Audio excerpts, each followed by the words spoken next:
ஒடுக்கப்பட்ட சமுதாயத்தில் இருக்கக்கூடிய மக்கள் தாண்டி சில பேர் கேட்கிறாங்க, இவரு பறையர் பேரவை தலைவரா இருக்காரு, குறிப்பாக விடுதலை சிறுத்தையில ஒரு அங்கமாக இருந்ததாகவும் சொல்றாங்க. என்னதான் பிரச்சனை திருமாவளவனுக்கும் அண்ணன் ஏர்போர்ட் மூர்த்திக்கும் என்ன இஷ்யூ சார்? இப்போ இந்த சமூகத்தை சமகாலத்தில் பூவி மூர்த்தியார் போல நேசித்தவங்க யாரும் கிடையாது. உண்மை.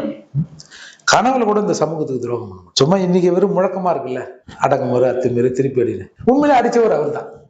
எவனோ ஒருத்தன் பாதிக்கப்பட்டு வந்தான்னா ஏன் ஒன்றும் செய்யாம வந்துட்டாங்கன்ற மாதிரி நேரடியா நம்ம அவர் கூட பழகி இருக்கோம். அப்போ எதை வேணாலும் பார்த்துக்கலான்ற மனநிலை. ஏன்னா அப்படிதான் இருக்குது இந்த சமூகம். அப்படி இப்பயே எப்படி இருக்குன்னா அப்போ எப்படி இருந்திருக்கும் பாருங்க அப்படின்னு சொன்னவர். அவரால் தன் வாழ்நாள்ல ஒரு எம்எல்ஏ ஆக முடியல. கண்டிப்பா முடியல. அவருடைய உழைப்பு எல்லாமே அப்படியே கடந்து இப்படி வந்தது. இன்றைக்கு ஒரு 4 எம்எல்ஏ 2 எம்பி பெறுகிற வாய்ப்பு உங்களுக்கு இருக்கு சார். இந்த வாய்ப்பு இருந்து நீ போய் சட்டமன்றத்தில், நான் சட்டமன்றத்துக்கு வெளியே ரோட்ல இருந்து கத்தலாம் இல்லையே. நீங்க அப்படி நீங்க சொன்னீங்கன்னா, அவர் ஏற்கனவே பழைய கூட்டங்கள்ல சொல்லிக்கிறாரு தோழர் திருமாவளவன் வந்து, நான் நக்கி பிழைப்போனோம் இல்ல.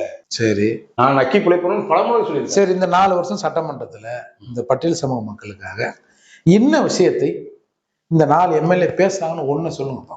குறிப்பாக அவர்கள் நீங்க ஆரம்பத்தில் சொன்ன மாதிரிதான் திமுக எம்எல்ஏக்களை தான் அவர் தவிர விடுதலை சிறுத்தை எம்எல்ஏக்களை இருந்தா தெரியல. இப்போ ரீசெண்டான ஒரு உதாரணம் தான் வந்து அரசு வழக்கறிஞர் போன ஆட்சியில, எடப்பாடியார் போட்ட ஆட்சியில அரசு வழக்கறிஞர் போட்டதுல இடஒதுக்கீடை ஃபில் பண்ணலன்னு ஒரு வழக்கு போடுறாரு ஒரு ஆள்.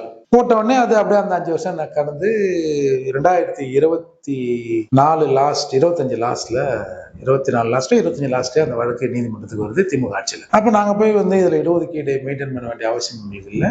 நாங்க ஒரு குழு வச்சிருக்கோம், அந்த குழுவை திருப்திப்படுத்துகிற அது திருப்தியான நபர்களுக்கு அது போட்டுரும் அப்படின்னு தீர்ப்பு வருது சார். போன ஆட்சியில போட்டது இந்த ஆட்சியில தீர்ப்பு வருது.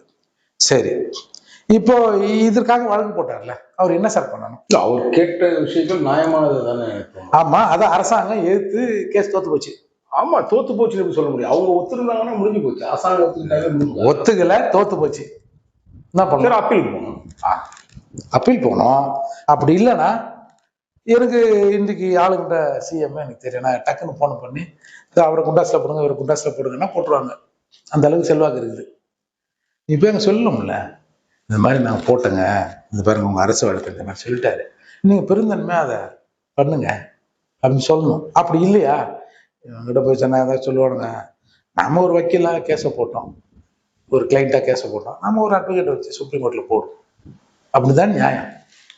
நீ போடலைன்னா உன்னோட பார்வை, சமூக நீதி பார்வை ஆட்சிக்கு ஆட்சி மாறுதா இல்லையா?